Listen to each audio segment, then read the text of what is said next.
From that position, dinala kami sa Lipa City. From Lipa City, isinatel kami ng C-130. Dito kami binaba sa Mindoro Occidental. Ito is puro mission ito eh. Kasi opcon kami sa 2nd Division eh. Kaya puro operation. Dinala kami sa San Jose sa Mindoro Occidental. Doon sa lugar na yon, may kunting briefing sa may PC headquarters. PC noon ng araw. Then sa lugar na yan, isinakay kami ng pambot. Ito yung basnig sa mangingisda. Magdamag na tinravel namin, pupunta kami ng Mindoro Oriental. Dito kami binaba sa Rojas, sa bayan ng Rojas. Dito nagkaroon ng kunting briefing sa police headquarters. Then ang alam namin dito is yung meron lang kami missionin na yung as in malit lang. Ang nagiging kuan ito, ang nagiging briefing sa amin, may papasukin kami na kampo. Then yung kampo, meron mag-guide sa amin na isa na asset ng pulis na tagaloob na NP siya. Then yung pulis na mga pulis na kabady namin, meron silang sarili target din as yung outpost ng kalaban. Kami naman na taga PIP company na under ni Lieutenant Cardenas. Nung mag-uumaga na ng umaga, mga around 5 o'clock ng umaga, sa area, no, napasok namin sa Rojas ito, sa bayan ng Rojas. Nung napasok namin yung area, dito namin makita yung kalaban na nagre-reveal. Malugi area, packet ng ganun yung kampo eh. Nagre-reveal yung mga NPA. Sabi ko sa first sergeant ko eh, first kako, santi dadaan. Dahil kung makita mo isang post, may gwardya. Kabilang post, may gwardya. Nasa gitna kami ngayon. Ilog, nasa gitna kami. Pero agaw liwanag na. Yan sabi sa akin na first sergeant ko eh, sir, sabi niya, ipasok mo yung team mo sa gitna. Dahil ako, yung squad ko, leading scout yung squad ko eh. Then yung lead scout to, sabi sa akin na, sir, sabi niya, talanganin, ako kaya. Siyempre, mission yun eh. Hindi pwede. Sabi ko sa kanya, kaya. Pag ganyan yung squad namin sa ilog, pagtas naman gano'n, naglalakad yun ng 60. Pero ang bala, maiksi lang. Sabi ko, huwag mong galawin. Ipasok natin muna ako isang squad dahil tatlo pala kami nakakyat eh. Yung squad ko nasa baba pala, akyat pa lang eh. Iba nasa kabila pa eh. Huwag mo ka kung galawin, hayaan mo ka kung lumampas. No, lumampas, nakapasok kami isang squad. Ito na, hindi na maiwasan yung isa na galing sa post. Kasi daan eh. Kaya tutukan na talaga. Nag-umpisa yung pukpukan namin eh, maliwanag na. As in maliwanag na, nasa between 6 to 7 na. Maliwanag na eh. Yung tropa namin eh, halos hindi makapasok sa bigat ng kalaban. Napakalaking kampo pala sa Rojas. Yun ang nabuwag namin na kampo sa Rojas na hindi ko masabi na malit, napakalaki. Dahil yung ang haba ng kitchen nila, yung kainan nila, yung sa along the creek na yan, kaya siguro pakainin yung 300 na katao. Grabe. 300 katao. Then yung building na isang yung pagkakita ng siling na talaga hindi na maiwasan yung pagpasok ng isang kalaban. Dito na umpisa yung encounter. Main camp ito ng mga rebelde or NP sa Rojas, Mindoro. Medyo matagal na encounter ito. Malaking kampo. Then sa area, kung makita mo yung kainan nila as in yung mess hall, kaya maglulan ng 300 personnel ito. Malaki. Then yung makina na ginagabila dahil nasa bundok ito, meron silang electric area. Kay makina nila yung isang building, malaking makina, hindi kayang buhatin ng tao-tao lang. Yun yung mga supplies nila, yung mga bigas, mga canned goods, basta mga pagkain nila, halos isang barracks. Yung kalaki ng building. Plus yung, kasi packet ng bundok, yung by step yung barracks nila, maluwang yung area, training ground pala ng NPA ito sa Rojas sa Mindoro Oriental. Then dahil hindi namin kayang i-withdraw o hakutin lahat yung mga nasa loob, ang pinagpasya na lang ng CEO namin is sindihan na lang yung iba. Then yung casualty sa enemy side dito is unaccounted, hindi na pinag-impresa na bibilangin dahil masyadong malayo lugar. Pero sa panig ng gobyerno, sa panig namin, wala kaming WIA at saka wala kaming KIA. Malinis lahat ang tropa. Ang recover lang namin dito sir is isang important rifle at isang 22.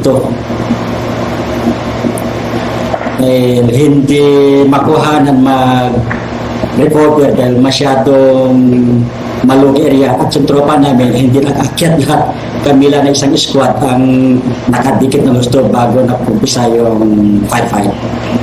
Ano yung unang naramdaman nyo, sir, nung sabi mo nga nakita nyo nagre-rebel eh?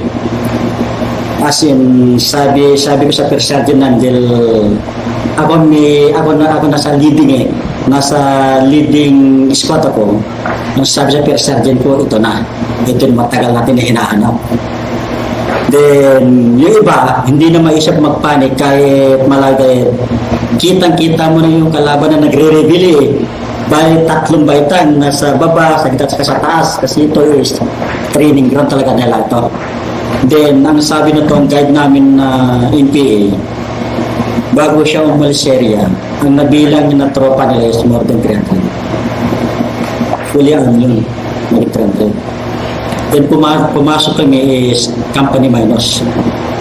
Dahil hindi naman pwede lahat na dalhin yung kumpanya sa operasyon, meron na iwan sa baba.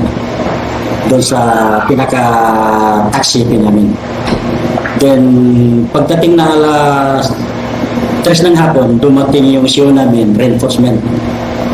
Para sa decision doon sa area kung iwanan ba namin o stay kami sa lugar.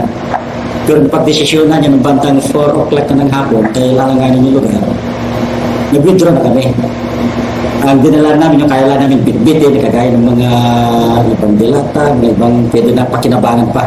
Dahil yung area is sinunog na namin yung lugar eh. Bakit pinili nyo na sunugin na lang? Para hindi na pakinabangan. Dahil wala namang various lugar eh. Talaga nasa gitnang bundok talaga yung lugar. Hindi na pwede bitbitin ng tropa, kagaya ng yung makina, malaking makina. Yung para sa electrification nila sa kampo nila, hindi kayo buhatin ng tao. Ang alam namin nung unang araw, kasi may laging concession area nung unang araw. Mga makina na gamit ng mga naglalagi siguro yun doon sa lugar na yun, then pinayos na lang para sa electrification ng kampo.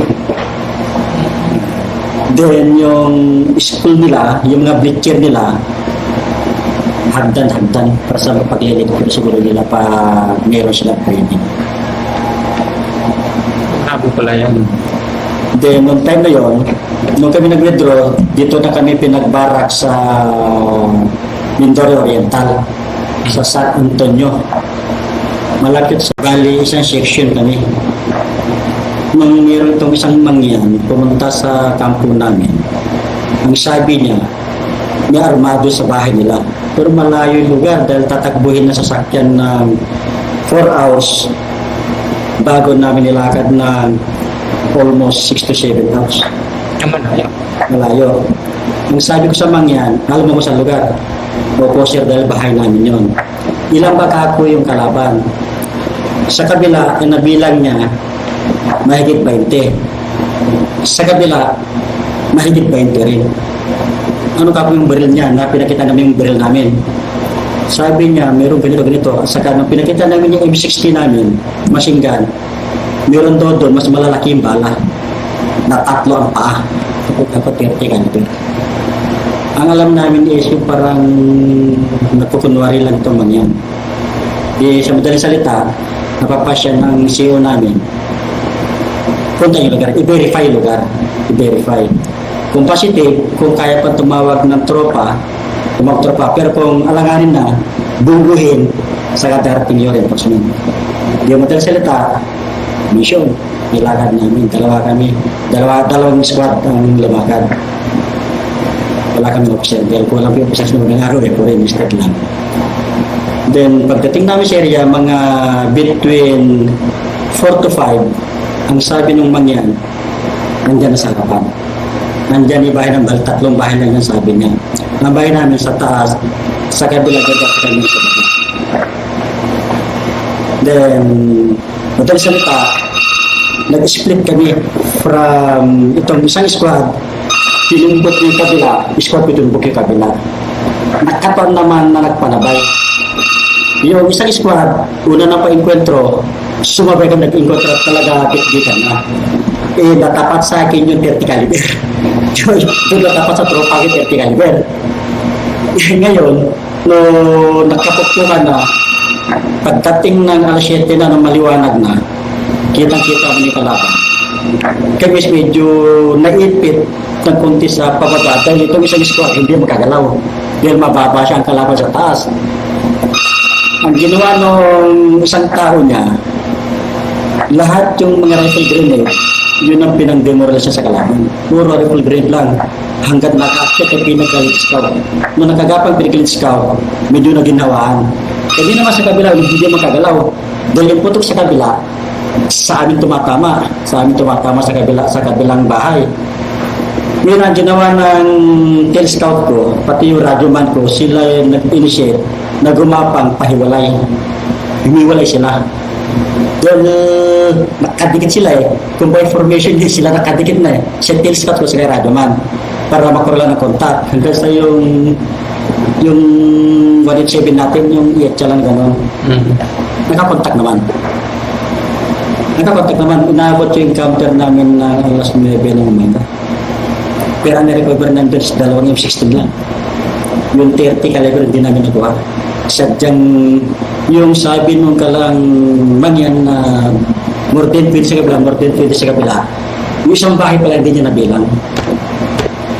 Nasa 50 plus din yung kalaban. Outnumbered, pero sa tingin ko dahil ang tropa natin disiplinado sa pagdating sa ganyang encounter dahil may mga karanasan na kumbaga matured na sila sa larangan ng pagkikitigma, hindi na kinabahan.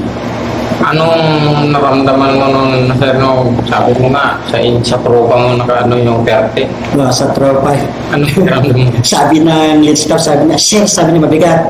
Ang sabi ko, huwag na yun. Hanggat kayo gumapang. Kasi hindi kami nagpaputok pa kasi dito, pukpukan dito, talaga mabigat ang pukpukan sa kabilang bahay na. Pero sa ang distance siguro ng dalawang bays nasa 50 kilometers, 50 meters ang gap ng dalawang may kalayuan. Then madilim pa, hindi mo makita ang kalaban. Pero makita mo yung kung saan galing putok. Ang sabi sila ko, gumapang lang na gumapang, dumikit. Huwag mapahalata na may tropa na dumitigit sa bahayan. Nung medyo yung 2 tao, nakali sila ng konti, medyo may nag-support, doon na nagkaroon na mabigat na pupukan na. Pero maliwanag na. As in, maliwanag, kilala mo na kung sino yung kalaban at saka kung saan po nakaposisyon yung tropa. Pero sa dami siguro, na-withdraw din nila yung mga barila. Ang Kia doon, 3 lang sa panig nila. Pero sa panig ng government side, wala kami wounded, wala kami patay. So ano yung magandang decision na ginawa dito? Dito kasi mas senior sa akin yung isa, yung sa isang squad, mas senior sa akin. Ang sabi sa akin, pare, sabi niya, i-hold the line mo yung area, i-hold the line ko area ko hanggat hindi dumarating yung chopper. Yung chopper, narinig namin kailan malakas yung ulan, fogs, hindi sila makababa. Kaya nagamit natin yung Di ba dito? Smoke. May smoke grenade natin. Nagamit namin yun, smoke grenade. Kasi doon sa area, ang daming nadamay na baka, may nadamay na talaba,